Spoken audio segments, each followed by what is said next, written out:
I'm Effie, this is What Effie Reads, and welcome to today's video where I'm going to be having a look through the books that I read in July and August and talking to you about them. That was a really long way of saying this is going to be a wrap up. I got through more books than I realised in July and August, so this might be a bit of a long one. But also because I'm moving more towards focusing on ARCs, advanced reader copies, even if a lot of the ARCs are actually for books that are already out because I've got a backlog. I am going to be putting timestamps in the description. So if there's any books you don't want to hear me talk about or thoughts, etc., just kind of skip through to the next one. That being said, I am not going to put anything spoilery in this video because who knows what you've read. Although I am going to be going in deep on Swordcatcher, like not in a explicitly spoiler way, but potentially more detail than you may want going in. I don't know. But we'll get to that when we get to that. First, we have to get through all of the July books. So, first up, we have the Red Hot Love series by Elle Casey. This consists of Amber, Emerald, and Rose. And this is a romance series where three sisters who've grown up in a very rural, isolated situation find out that their birth fathers are actually members of a famous rock band. I read these books back when my mood was dipping, like for good reason, but we are not getting into that today. So I was looking for books that I could get on Kindle Unlimited and had the audio with them, and these fulfilled that. I think as far as romances go, they're actually pretty decent. Like, the characters communicate like people.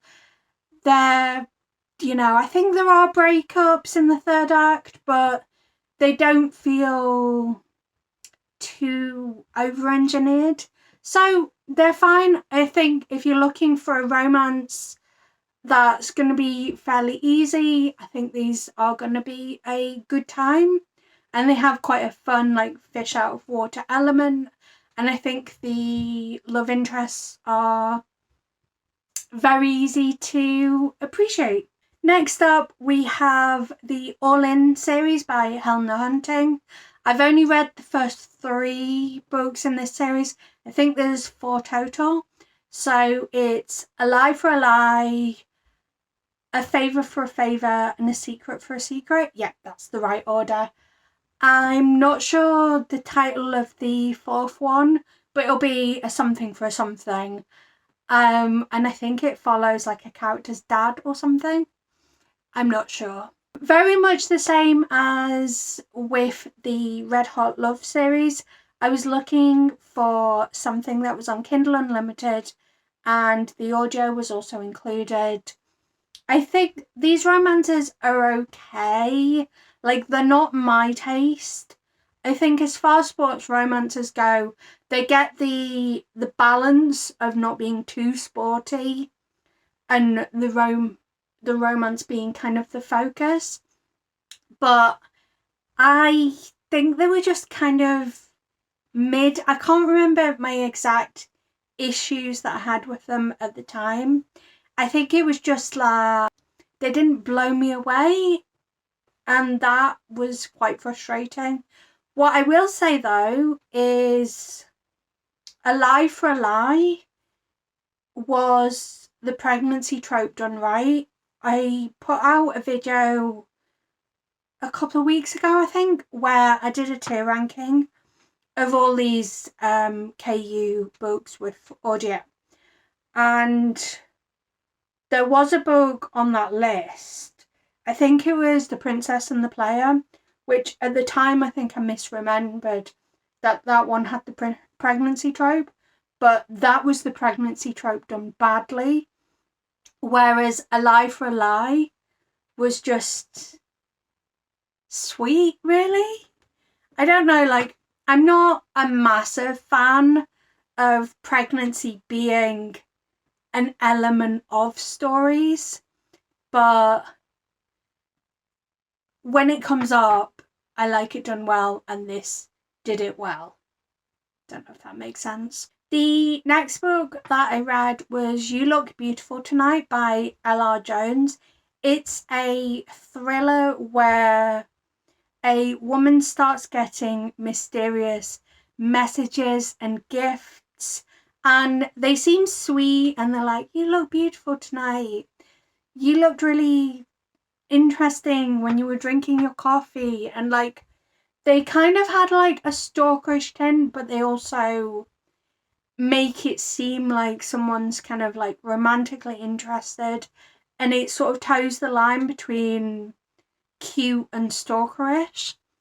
But I just thought it was very poorly executed. Like, you knew fairly early on who the person that was leaving these notes for the main character was, and then it all became rather contrived towards the end, which was a shame. But also, this was another one that was KU with audio, so I had pretty low expectations. It wasn't a big deal to me that I didn't adore it. The next couple of books, and I think they were the last of the KU with audio books that I read, and they were the Game Changers series by Isla Madden Mills, and that's Not My Match and Not My Romeo. These are sports romances, and I found that overall they were quite cute and sweet, and they were a good time. Whether I'd be itching to pick more up from this author, I don't know, but I do think that as far as romances go, Madden Mills does seem to be able to deliver a fairly decent romance that in the moment you can enjoy and connect with. So that's them. The next group of books I read was for Summerween, which I've got a video where I stitch and chat about the books I read for Summerween, so I won't go too much into detail about those books today because I've already talked about them in a bit more depth. But we've got Battle Royale Volume 9 by Koushun Takami and Masayuki Taguchi. I hate that I'm having a hard time with this series. I was vibing and enjoying it until I got to Volume 8 and it destroyed one of my favourite characters. So now it's becoming a bit of a chore to pick up further volumes. I think at some point I may read all 15 in a vlog and kind of give thoughts and feelings, because I do think I may get more enjoyment out of these books if I don't stretch them out so long. I think it'd been a year since I read Volume 8, so been a wee minute. There was some characters in here that were deeply unlikable, and that made it a challenge for me to get through this book, but eventually I did, and that's another volume done. So now I've only got volumes 10 to 15 to read, but as I say, I might go back and read 1 to 9 and then the last volumes in a vlog, if that's something that would be of interest. The next book I didn't actually read for Summerween. It was a book that I'd borrowed from the library, and I realised on the day that it was due back that someone had put a reservation in, so I couldn't hold on to it any longer. So I kind of like quickly read it that day before getting B to return it to the library for me. And it was The Uncommon Reader by Alan Bennett. essentially the Queen kind of stumbles into a mobile library outside Buckingham Palace and becomes a massive bookworm. I was really pleasantly surprised by it. I thought it was a really cute take. It was a little try-hard in places, but this was my first time reading Elle Bennett, and I think it might be his style of writing that he does include social commentary in his books, and there were certainly some comments. And the ending, it felt abrupt, but at the same time it was really satisfying. I did not see it coming, and I absolutely loved the ending of it. The next book is back to Summerween, and it was There's Someone Inside Your House. I do own the physical copy, but it's over there, and I've got a heap of books everywhere in my library, so I can't really access that bookshelf at the moment. But it's by Stephanie Perkins, and I was so pleasantly surprised by this book. I expected it to be one that I would read and then unhaul because it was done, but actually I had a really good time.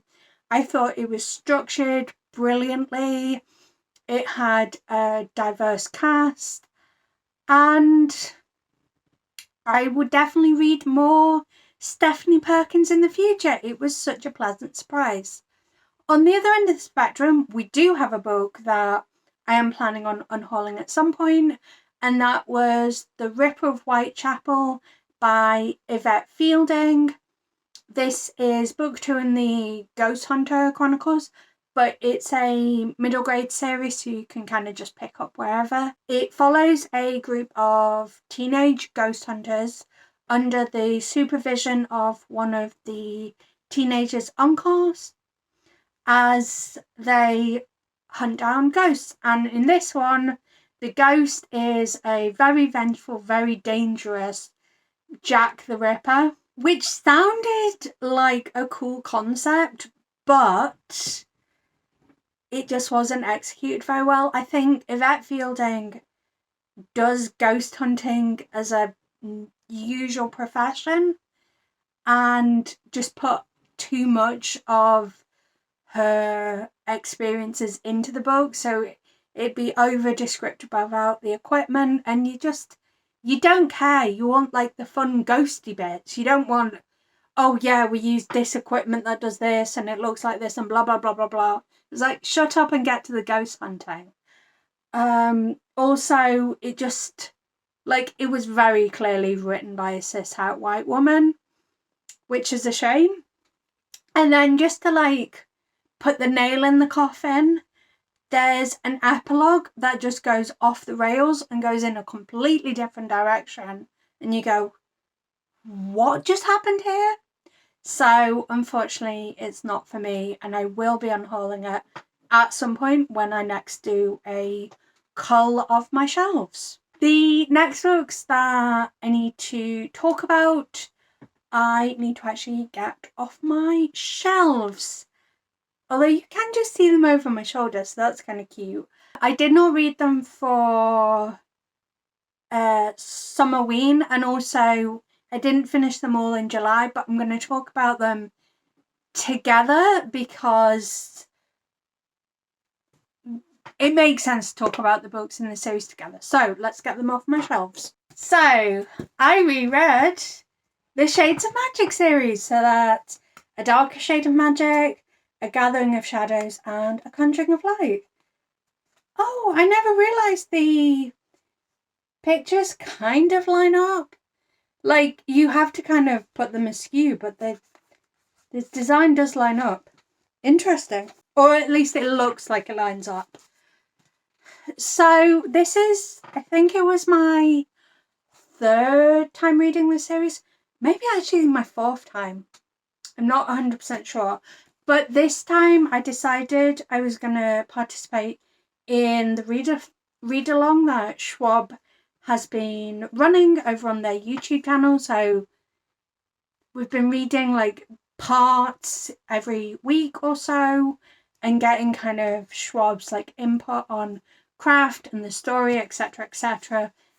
I mean, I imagine if you're watching my channel, you're also a massive fan of Schwab, and you probably also know that I am a ridiculously massive fan of Schwab, and have now read every published novel and every published short story, I think, unless I've somehow missed something. So for this reread, I decided that I was going to annotate them, and I just had the very best time with it, because annotating them meant that I was reading them closer for like the little tiny details that you possibly miss. Like, you know, no judgment at all. Read however you want as long as you're enjoying it.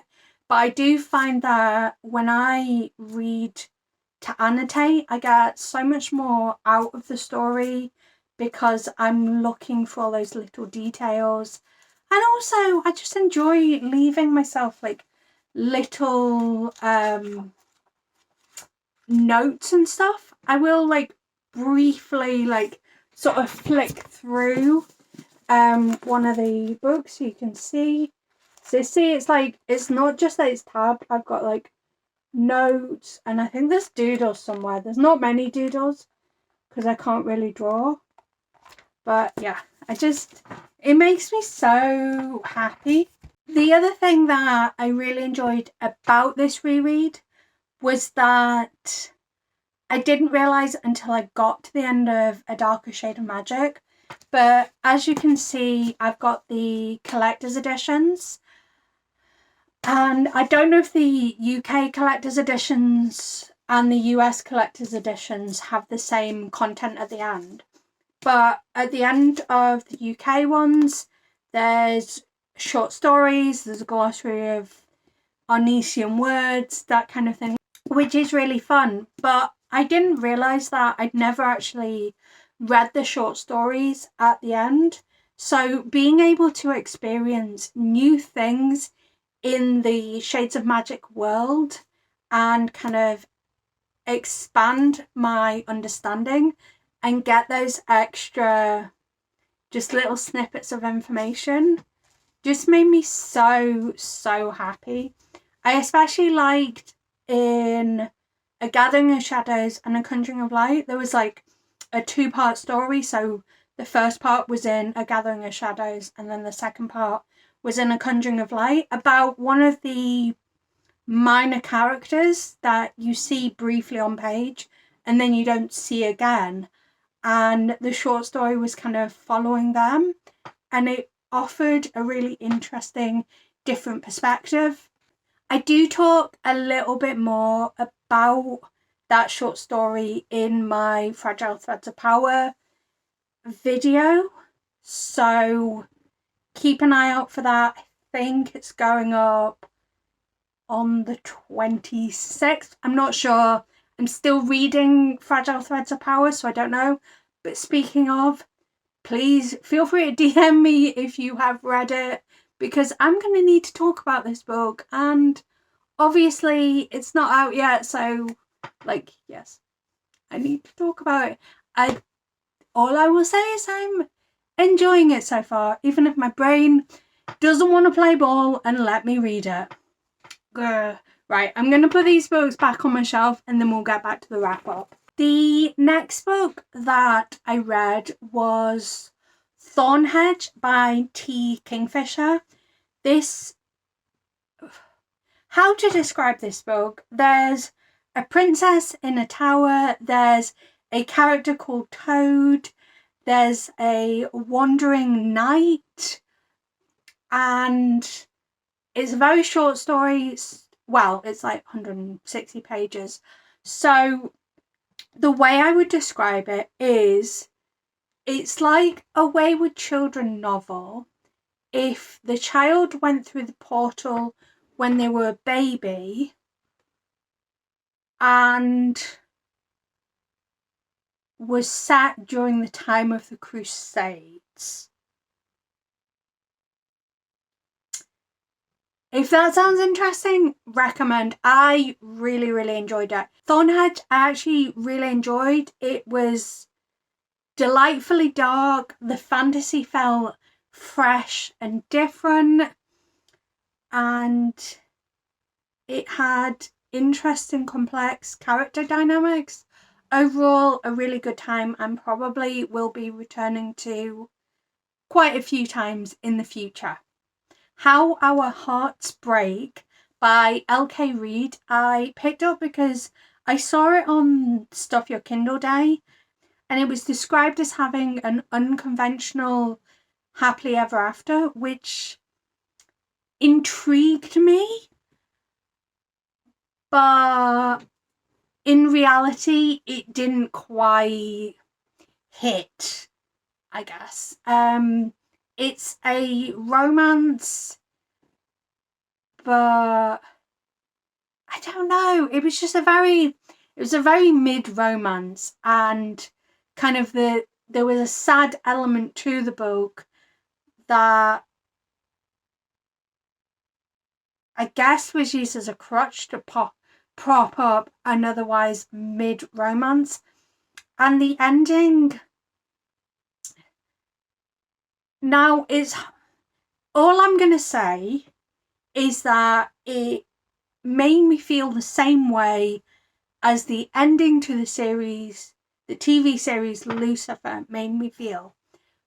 But I'm not going to elaborate because obviously that would spoil the book and also spoil the TV show, and we don't do that here.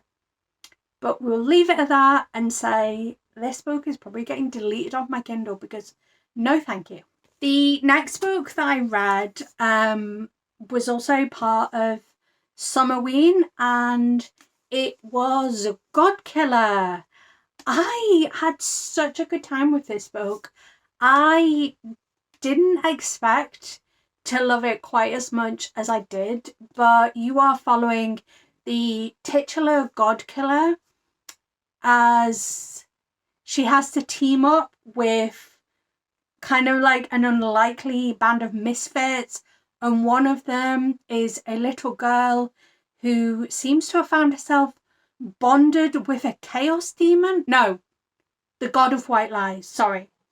And this god is called Skediketh, and reminded me so much of the Mogger in Sabriel. And just overall, it was a fun time following this band of misfits. It's very much the first book in a series, but it doesn't feel disappointing for being a first book in a series. It does a really good job of laying the groundwork of who these characters are, making you care about these characters and root for their success, and also expand out this really interesting world. The next book that I read was The Never Tilting World by Rin Chupeco. This was a reread for me. At some point I will read The Evercruel Kingdom, which is the sequel in this duology. But it's an interesting one. So I believe the two protagonists are twins, but they've been separated. They believe the other is dead. They also believe that they are being raised by their mother and their aunt is dead. But who's their mother? We don't know. And the world stopped turning when their twin died, kind of thing. I'm not sure if that description really does it justice. Essentially, we've got a world that isn't turning, hence the never tilting world. Half of it is almost like a desert, horrendous heat. Half of it is like bleak, watery, cold. One twin lives in one twin lives in the other. And they have their own romances, and they realise that they need to go to the point where these two halves of the world connect. to try and solve some issues going on in their world. I really like the series. I really like the way that the romances develop. I like the twists and turns. But I really need to read the sequel at some point. The next book that I read was A Word So Fitly Spoken by T.A. Lawrence. I think I saw a reel on Insta that very kind of briefly explained what this book was about. And I think it used a quote from quite late in the book to sort of sell it to people. And it just had me really intrigued. So I was like, oh, let's pick it up. Essentially, this book is a Scheherazade retelling. So an angry king decides that every month he is going to pick one virginal woman, and it is like the most beautiful woman in this area to marry, and then the very next day he's going to publicly execute them. But in this proclamation, he puts a little kind of get out clause that if one brave, honourable woman volunteers herself, a la Katniss in the Hunger Games, then they will be the only one that is executed. And, you know, you can guess what happens there. But the female main character has somehow bonded herself with a forbidden magic that has a storytelling ability, and that really intrigues the king.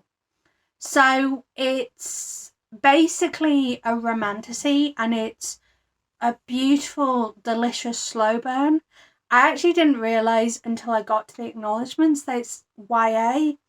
Like, I guess it technically is YA, but only because it can be YA, if that makes sense. Like, there's no kind of explicit sex in it, and I mean, there's violence, but like, I guess it's like tame enough to technically be YA.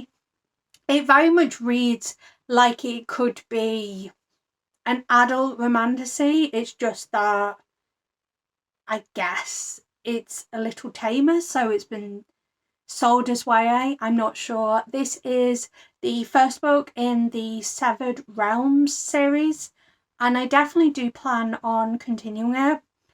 But book 2 is a Pied Piper retelling, and apparently doesn't really follow on from book 1. Like, I think chronologically it happens both before and after, but you can basically skip book 2 and just go on to book 3 and 4, I think.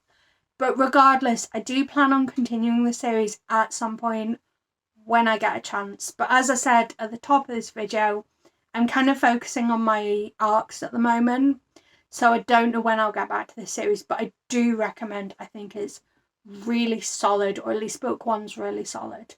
The next book that I read was the Heartstopper Yearbook, and I have to say, actually, I was a bit disappointed.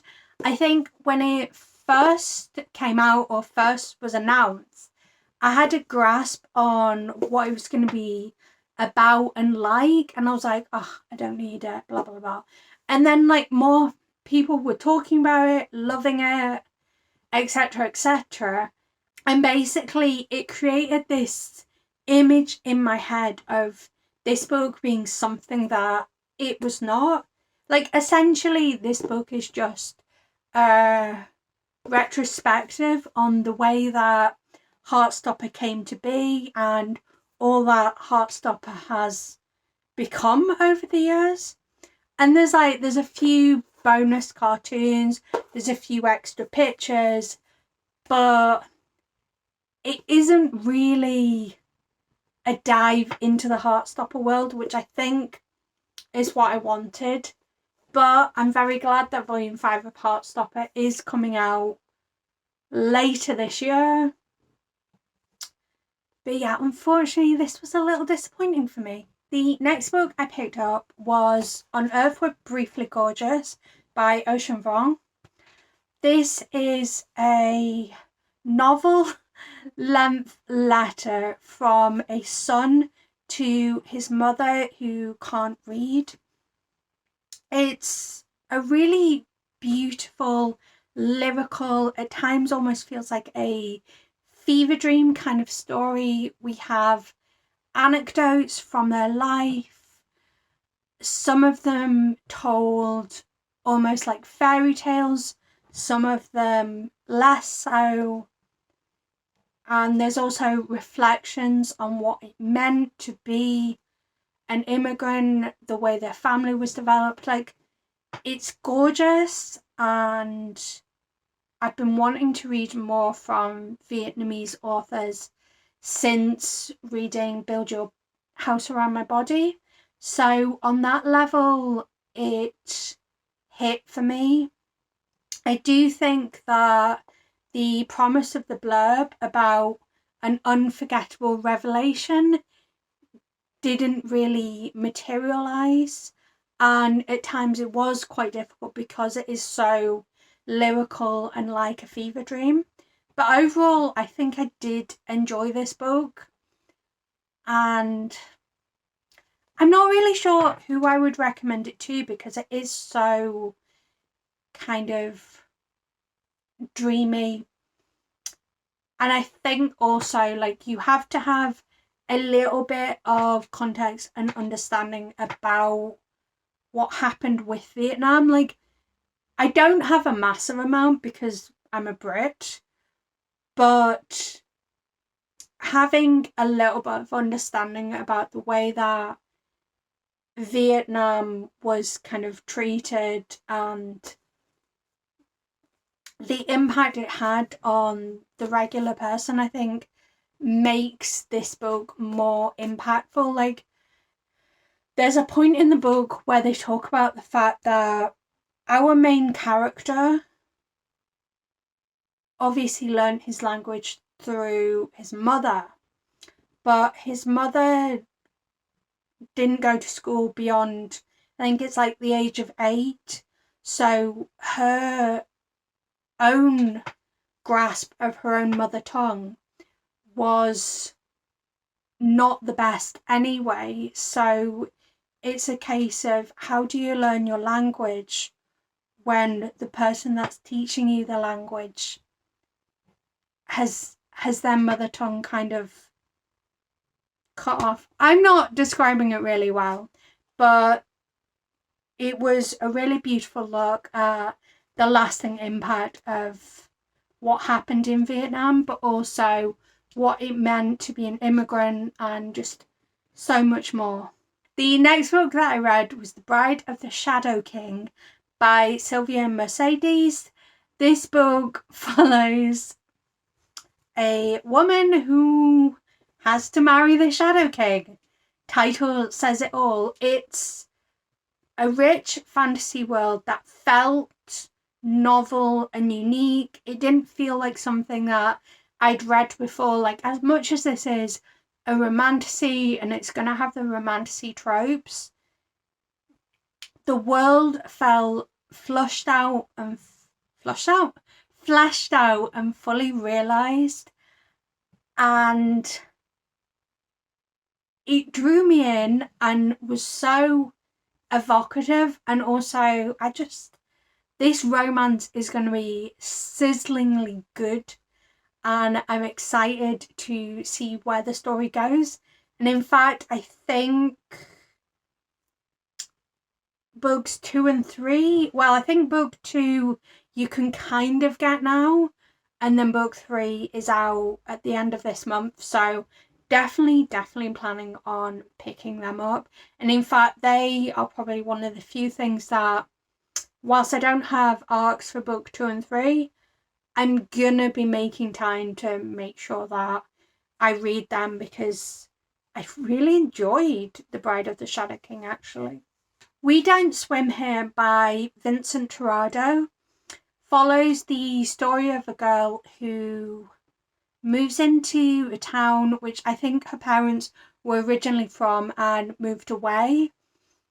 And she's very much treated like an outsider and like she doesn't belong. And she loves swimming and like wanted to go to the Olympics level of swimming. And everywhere she goes, she gets told this kind of ominous message that's like, we don't swim here. And the intrigue is so delicious. I also loved that it was kind of quietly horrifying as it goes through the story. I think it built in a really interesting way.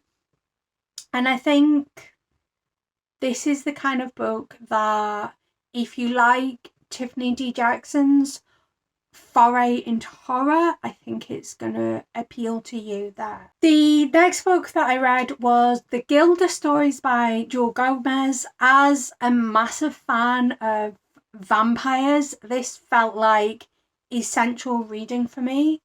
It is sapphic vampire stories, even better, sapphic black vampire stories. And each chapter is like a vignette into the life of Gilda. And I think it's really interesting the way that it spans 200 years and you get these little snapshots into Gilda's life and the way that she builds community and a life for herself as a vampire. I also felt like I could see ways that it potentially influenced some of my favourite vampire stories, but also ways that it may have been influenced by vampire stories. So I think it's one of those books that is intrinsic to the vampire cultural canon because it's like it's a piece of the puzzle that I've just been given, and now the picture looks a lot clearer to me. And also, like, Gilda's such a cool character. Highly recommend if you are a fan of vampires, and hopefully you have a similar experience where you're like, oh, I see this. The next book that I read was The Upper World. And how to describe this book, because the blurb pretty much tells you the whole of the story inside this book, which really annoyed me because it took away a lot of the mystery and intrigue of the story. Essentially, you have two timelines where you've got Esso in present day and then you've got Ria 15 years in the future. And their stories overlap, but you don't know why. And you have kind of Esso alluding to his life being changed, and it all starts with him learning Pythagoras' theorem. And then you have Ria, who's struggling with maths and enjoys football. And as I say, their kind of stories overlap because Esso appears in the future timeline, but you don't know why. I thought it was an interesting take on time travel. I do think the maths reminded me a bit of the educational videos you see on TikTok where they're talking about things like maths, chemistry, etc., but done in a way that is using language that's accessible to teenagers rather than being very stiff and solid. But overall, like, it was an okay time. However, what I will say is that it puts forward some theories about time travel that make you wonder what the point of it all was. Also, at the end of the book, it says the sequel was meant to come out last summer, I looked it up and I don't think it's coming out till next year, which is really annoying because as much as I had a hard time with it, I kind of wanted to know where the story would expand and go, because obviously like the blurb basically told me the whole story, and I was like, well, that's not fair. You can't tell me the whole story in the blurb and then not give me what comes next. So we'll see. The next book, and this is my last physical book that I read in these months, and it was Slay by Brittany Morris. This tells the story of a young black teen who has created this video game that celebrates black excellence and is meant to be a safe space for black people to come in community and also celebrate said black excellence.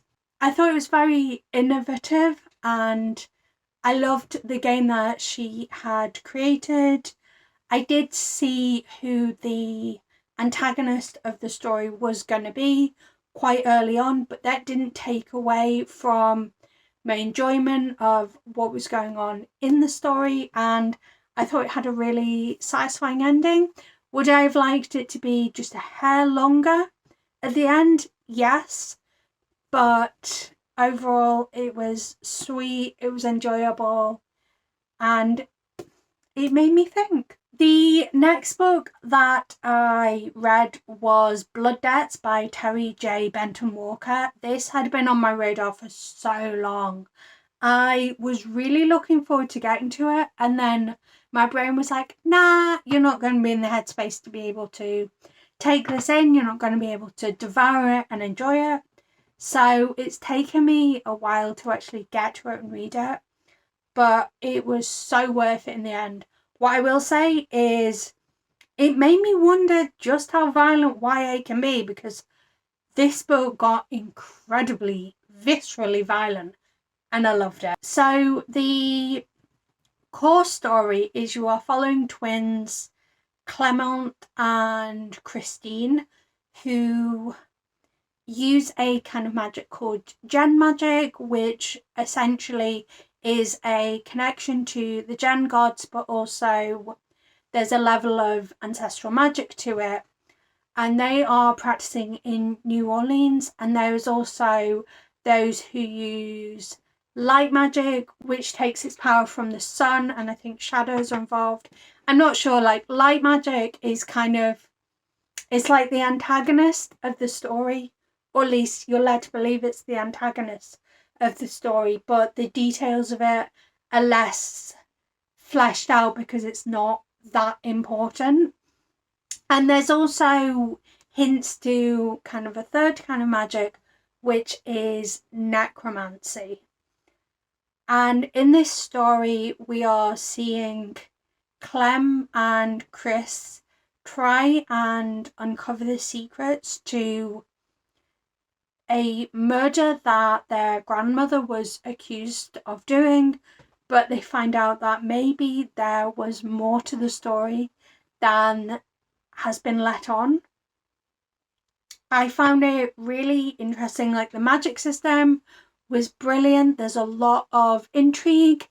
There's a few random POV chapters you get from secondary characters that just add to the intrigue and also provide you with more information than Clem and Chris have in the story, which adds to the tension because as the reader you know more than them, so you can feel, oh gosh, what's going to happen. And overall I thought it was really fantastically written, and I'm looking forward to seeing what happens in the sequel. It's one of those books that feels quite nicely wrapped up as a singular book, but has just little hints about where the sequel might go that make you go, oh, I'd love to read that sequel now. So I'm very excited to see what comes next for all of our characters. The next book that I read was Delicate Condition by Danielle Valentine. This was such a good book. It has been described as a feminist updated version of Rosemary's Baby, and I think, as much as I haven't seen the original Rosemary's Baby, like, I get where the comparison is. I think this book isn't going to be exactly like Rosemary's Baby. Like, don't go in expecting this to be a retelling of Rosemary's Baby, but I think it was such an interesting story as you're following this pregnant woman as she feels like her pregnancy is going in strange directions and she feels like she's not being believed, and there's just all this dark, weird stuff going on that just adds to the creep and the tension, and you're wondering what is going on. And I think it did a really good job of not only creating this tension, this suspense, this sense of horror, but also telling an important message about the way that people who present in a femme way are often kind of brushed aside and treated as if they are exaggerating and like their symptoms aren't valid. And that was really kind of frustrating to read, but also it was done in such a good way. I also appreciated that where appropriate in the story, inclusive language was used. It's such a small thing to use inclusive language, but it means the absolute world when it is used, because, you know, it makes you feel like you exist, you aren't being ignored. And I love that. Also, the ending was kind of left field, but in a like really satisfying, really cool way, and just wrapped the story up fantastically. It's hard to say who this book would be for, because obviously, like, it's quite horrific, the pregnancy that our main character goes through and the way that she's treated, but also it's a really well executed book. So if you think you would be able to enjoy this book, I do recommend trying it out because it is so exceptionally good. The next book that I read was These Still Black Waters by Christina MacDonald. In this book, a woman moves kind of back to what was kind of like her holiday home as a kid, but she moves with her daughter to kind of get away from marriage difficulties and just kind of escape, I guess. And the day after she moves back, the body of her neighbour is found in the lake outside of her property. And it also turns out that her neighbour was someone that she knew as a child when she used to holiday in this place. So there's intricate webs, there's clearly secrets and stuff that they did that they never told anybody about. But also, to add to the intrigue, and this happens pretty sure in the first chapter, if not the first chapter, the second chapter, the night before the body was found in the lake, the woman that's moved to this town sees her friend outside her back doors and she appears to be dripping in water. But when the body is dredged up, turns out they've been dead for several days. So she would have been dead at the point that the woman saw her outside her back door. And I wasn't 100% sure what I thought about this book as I was reading it, because one of the characters is utterly insufferable, and like she's so mean about her daughter and so many things. So like I wasn't having a great time, and then the other character you're following is an alcoholic cop, and I'm like, I don't have the best time with stories that follow cops as it is, but making them alcoholic, ugh. So wasn't having a great time. And then I got to about the halfway mark and the pieces just slotted into place, and it was like a light bulb moment, and I was like, I see what you did there. I see what you did there. And I started to realise little hints that had been put into the narrative before that I hadn't picked up on. But now that I realised what was going on, I was like, that is so smart.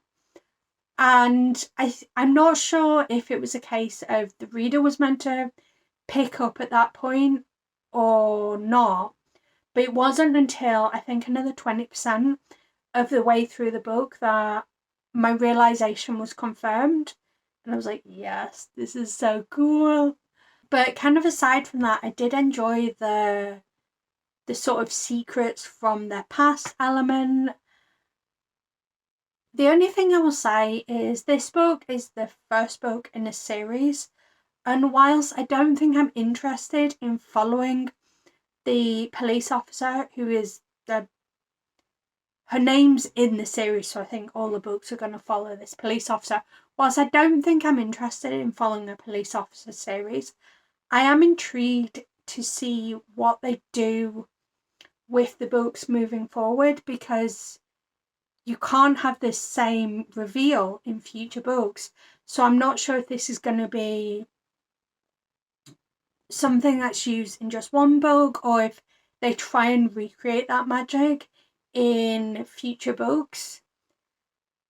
But I will say that actually the reveal was something that turned this book around for me, and I was like, oh, okay, yeah, I quite enjoyed this actually. Like, it didn't rock my world, it wasn't amazing, but it was a very cool reveal and it was executed really well. You'll be glad to know there's not too many books left to talk about. So the next one is This Pact Is Not Ours by Zachary Sergi. And it follows our main character, which I think his name's Luca, as his family goes on holiday in this idyllic place called Copper Cove that has always been perfect and is kind of like a source of peace for him. And he's got this group of friends that they call themselves the Copper Cove Core 4. And it is like so lovely. And creepy things start happening at Copper Cove. And they are like a bit uncomfortable. And I will try and remember to put a list of triggers specifically for this book in the description next to the timestamp, because it's going to have some things that will make people uncomfortable. And it's kind of the point, because it's to do with the character's fears, but still. And adding to that, the fact that Luca is dealing with a lot of anxiety. He also is crushing like mad on the other male member of their friend group. So there's kind of these interesting friendship dynamics. They're all just turning 18, so they're on that cusp between child and adult and kind of trying to navigate that. And there's a lot of interesting dynamics, but also add in the fact that these creepy things are happening at his haven, and it makes for a really interesting, really creepy book. Well, as far as like YA horror can be creepy. What I enjoyed so much about this book was the anxiety rep. Like, I knew exactly how Luca was feeling when he was feeling that anxiety, and it was just absolutely spot on. But also, it was affirming in parts, because as Luca was having realizations about his anxiety and the impact it had on his life, he was also going, yeah, well, it's valid to have a panic attack. Like, panic attacks are your body respond. I need to find the quote, sorry. Okay, so there's a moment where a character's having a panic attack and Luca's kind of comforting the character, and he goes, I know it feels like you're dying, but it's just your body overreacting to a trigger. Right now, adrenaline is forcing your heart to race and your hands to go numb. And it's why you can't gather your thoughts or talk. It's very scary, and obviously it's unwarranted. But it would actually feel like a totally normal physical response if you were in real danger. But I'm right here and you're not in any danger.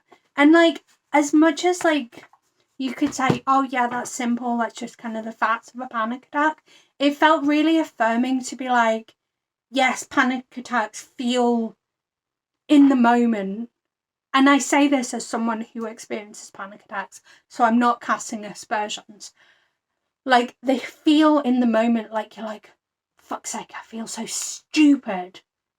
Like, why am I having a panic attack over this, like, absolutely normal thing? But, like, seeing it on the page where it's like, your body thinks you're in danger, it is responding in a way that is normal if you were in danger. So it's nothing to feel embarrassed about. And like, yes, logically, I know I shouldn't feel embarrassed about having a panic response or an anxiety response to something. But just seeing it in black and white just felt so good. Especially because I was reading this on the train home from going down to Edinburgh for a couple of days, and my body was like having panic responses all the way when I was there. So seeing that was basically like seeing it in the moment that I needed it. So the anxiety rep is amazing. I love that it's queer as anything. And also, the horror's pretty good. Highly, highly recommend. It is out in October and the author is an absolute gem. So check it out. And Don't Look Back by Rebecca Barrow is about a girl who spent her whole life running away with her mother. Like, the moment her mother felt a single sign of trouble, she kind of just ran. And the girl doesn't really understand what's going on because her mother didn't tell her why they were running, just that they were running. And I was really excited to pick this book up because I loved Bad Things Happen Here by the same author that I read last year. So this was something that was like, yes, need more Rebecca Barrow in my life. Unfortunately, this one didn't hit for me. I think partially because you spend so much of the book really only following the one main character, and as the reader you only have the information that the main character has. So it's a lot of fumbling in the dark, and like she doesn't even know the questions she needs to ask to get the right answers. So that didn't really work for me, unfortunately. I also was a bit disappointed with the turns the story took, in terms of like all this tension was created and I didn't think the payoff was very good. But that's very much a case of, I think if I'd gone in knowing it was a particular kind of story, I might not have felt the same way when the tension was resolved. Although I did think there was a satisfying final twist. But unfortunately for me, this book didn't quite hit.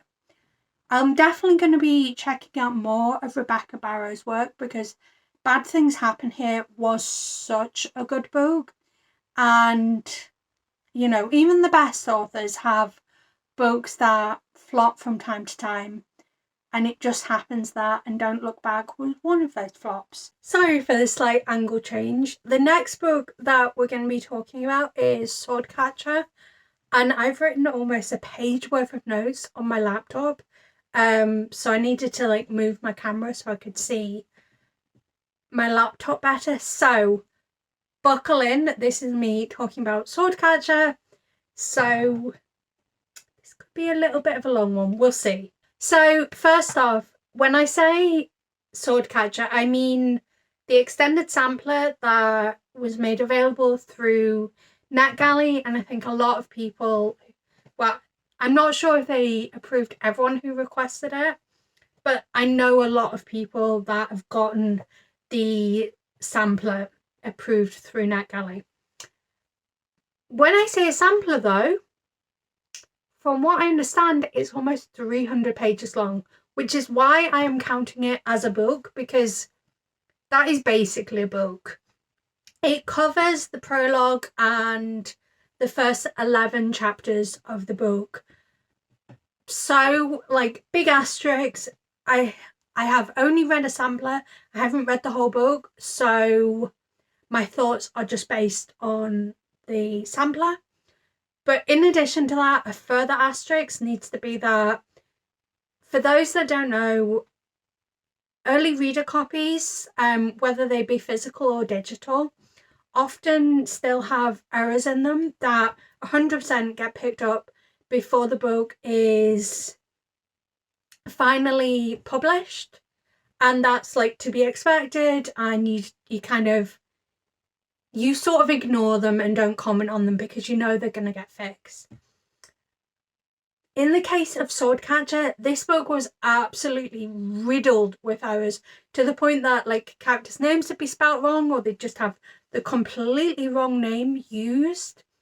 And I say this not as a critique of the book, because as I say, they'll be gone by the time the book is published, but more to add context to the fact that any issues that I may discuss in reference to this book, there's every possibility that this book is going through more edits that will actually tighten up the story and take out some of these kinks that I've picked up on. So like asterisks that, whilst I may have had an issue with this sampler arc kind of thing, these may not be issues in the final book. I think it's really important to make that clear, because I don't want to put people off from reading the book and then these things not be present in the final book.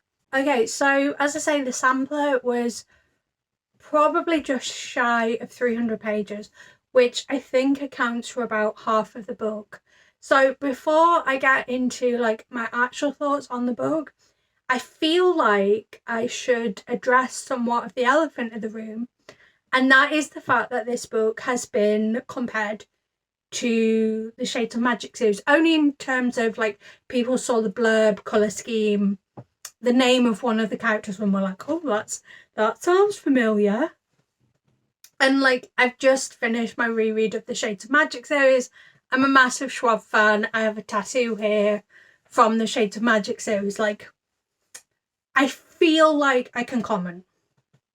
So my comment is, yes, there are definitely some similarities, but also I do not think that it was in any way intentional, especially as there's only a finite number of ways that story elements can be presented. I think I'm going to read this directly from my laptop, because like I put together all my thoughts, like specifically on the similarities. I put them together last night, and I feel like I kind of like addressed a lot of them.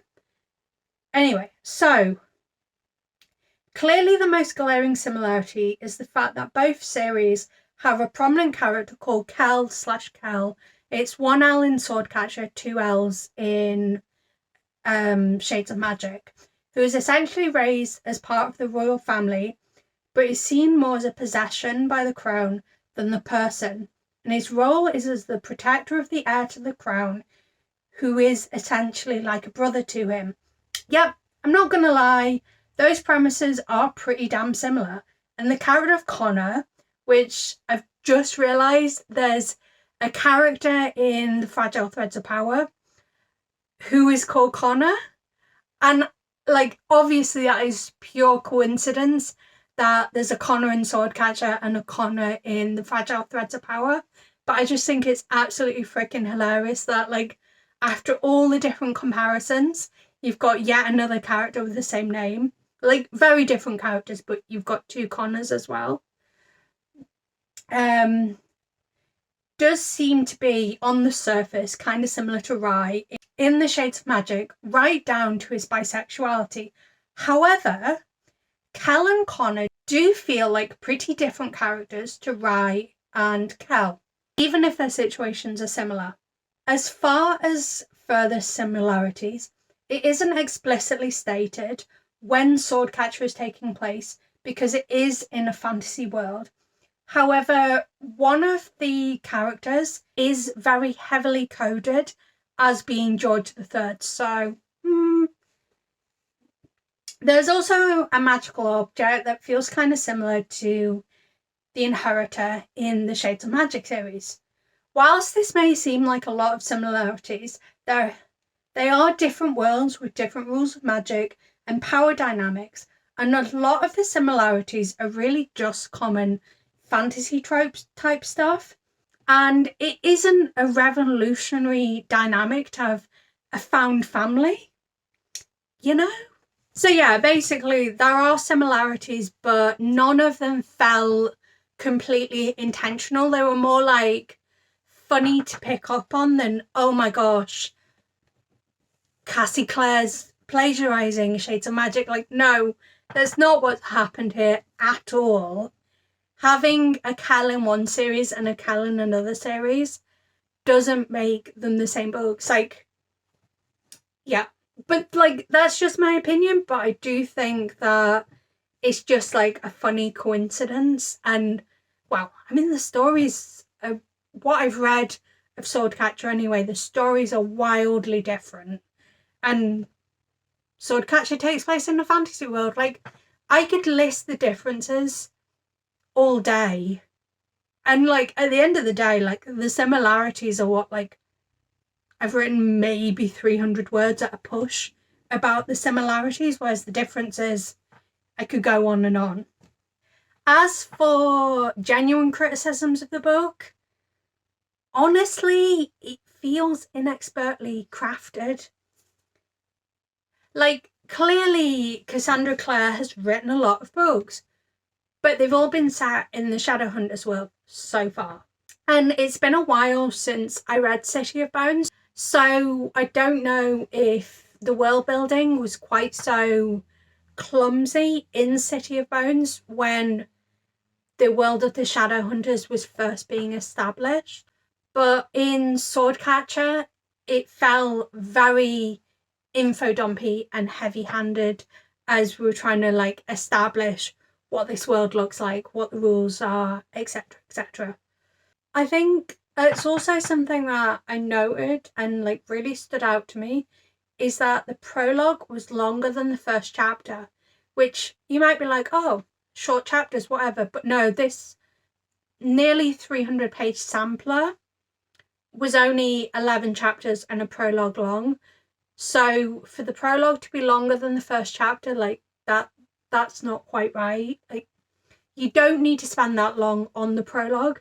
And then add into the fact that the prologue spent a lot of time just kind of giving you lists of place names and lists of people without very much context. It was just like, oh yeah, there's this place, this place, this place, this place, and this person, this person, this person, this person. And it was like, the reader is never going to remember this big long list anyway, so why are you just throwing it all on top of them when they're trying to get sucked into the story and it's just not happening? And, like, because this was an e-arc sampler, I don't know what front material is going to be in the finalized copy of the book. However, I think a lot of the info dumping could have been eradicated by having a map at the front and also a list of principal characters. I know that not a lot of books do this list of principal characters. Like, I've seen it a few times. It's not terribly common, but even if it's just like, this is this family, this is the charter they have, like, it doesn't need to be detailed, just it gives the reader something to reflect on and go, okay, yeah, I've got all this information in one place and I can refer back to it, blah, blah, blah. Like, I don't need a list of what all the families are and what their charters are in this text without any further context, because I'm not going to remember them anyway. Just put them in a list at the front and then I don't need all this info dumping. There was also generally like a number of moments where extraneous information was given that like was very clearly meant to world build but came across as info dumpy. So like they would describe the clothing that someone was wearing, and rather than just being like he had a green coat and black breeks or something, they'd be like, he had a green coat that was made of Fladadada fabric and it came from Fluba Fluba. Like, I don't need to know that. I don't need to know that the primary export of Flubaduba is Flabadaba. You know, like, I don't know, like, maybe that's a bad example because actually, contextually, it kind of makes sense. But also, it wouldn't just be one example. It'd be like a whole page where it go through like every single item of clothing. I'm not saying that, actually, I don't think this exact thing happened, but like it was this kind of situation where it'd go through like every single item of clothing and be like, and it was like this because this place and blah, blah, blah, blah. And it was just too heavy-handed. And there was one point where the book was even like really transparent with its info dumpy, because it was something along the lines of, it had taken Kel years as a child to know that this title was used for an unmarried woman and this title was used for an elder and this title was used for blah, blah, blah. And what made it even more frustrating was at that point in the story, what the different titles were used for was already clear to myself as a reader based on context clues. So kind of spelling it out just felt very, very heavy-handed. This all being said, I do think that underneath the bump, this book has the potential to be quite solid, and some interesting dynamics were set up in what I've read so far. Although, and I've seen a few reviews saying this, I've no idea where the story's going, because even 11 chapters in, like, we haven't really established what the primary motivations of the story are going to be. Like, we've seen a few hints here and there of things that could play a part in this story, but we haven't seen, you know, what the overarching plot of this book is going to be. I mean, my final opinion on this sampler is basically that I'm not going to go out of my way to get my hands on this copy. Like, I am going to read it at some point. Like, it seems solid enough. But also, it wasn't anything that blew me away. And it wasn't anything that I couldn't get for free on KU. Like, it was just another fantasy. Like, nothing felt special or unique about it. And, you know, that's a shame, because this is kind of Cassie Clare flexing her muscles and seeing what she can write outside of the world of Shadowhunters. I think this book's probably going to be pretty well loved when it comes out, because it is kind of your standard lighter high fantasy, but your standard high fantasy sort of thing. Like, I'm trying to think, like, it's not romantasy, so comparing it to the world of ACOTAR isn't a great comparison, but I would put it more on the lines of ACOTAR versus like Mistborn or Game of Thrones. Like, you're not getting a Mistborn or Game of Thrones type high fantasy with this. You're getting something that's more like the world of ACOTAR, if that makes sense. But just to like end on a positive note when it comes to Swordcatcher, because as I say, for all my critiques, I don't think this is actually a bad book. It just didn't blow me away, if that makes sense. This book, as far as I can tell, is set in a queer normative world, and I love that more and more fantasies are doing this, because, well, I freaking love a queer normative world. And like, I really appreciate that not only is this world queer normative, but it's a world where a king taking a male consort who would also be a king, so the two kings, was something that was normal, and there was already a plan for what would happen in that situation. And not only that, but it wasn't just a hypothetical, but the story mentions that it actually happened in recent history. So Succession, that was the word I was trying to think of. So like, they already had clear guidelines on how succession would work in the eventuality that a king took another king to be his partner. And I really appreciate that. And honestly, like, it gives me hope that we're going to see more of that in the story going forward. Like, I don't think this is going to be the kind of story where Kel and Connor, so the Swordcatcher and the Prince, end up... Oh wait, it's Cassie Clare, so maybe it will. End up getting together, because they are more like brothers than anything romantic. But like, that would be kind of cool if like the Swordcatcher and the Prince ended up together. And like I say, if it weren't Cassie Clare, I wouldn't think that would happen. But it being Cassie Clare, who knows?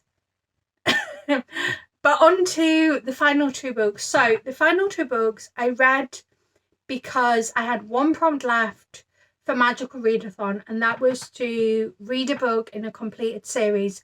And there was no way I was going to be able to read the book I'd originally put on my TBR, which was The Grace of Kings, by the end of the month. So I went through Amazon Stop listening to me, Kindle. Through the story collection, and initially I picked up Calypso's Guest by Andrew Sean Greer, but I don't think it's actually part of a story collection, so I was like, doesn't really count as a series. But I had a really good time with it. It's a sci-fi retelling of, I think, just like a small aspect of the Odyssey. But it was sweet and actually packed quite a lot of emotional impact, considering how short it was. And I had such a good time with it, you know?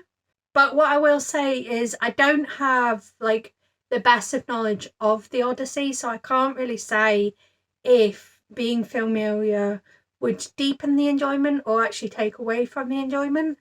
But the bits that I did recognise as being part of the Odyssey, I was like, yeah, they're quite nice nods. I like that. And the final book that I read in July and August was The Prince and the Troll by Rainbow Rowell, which is part of the Far Away collection.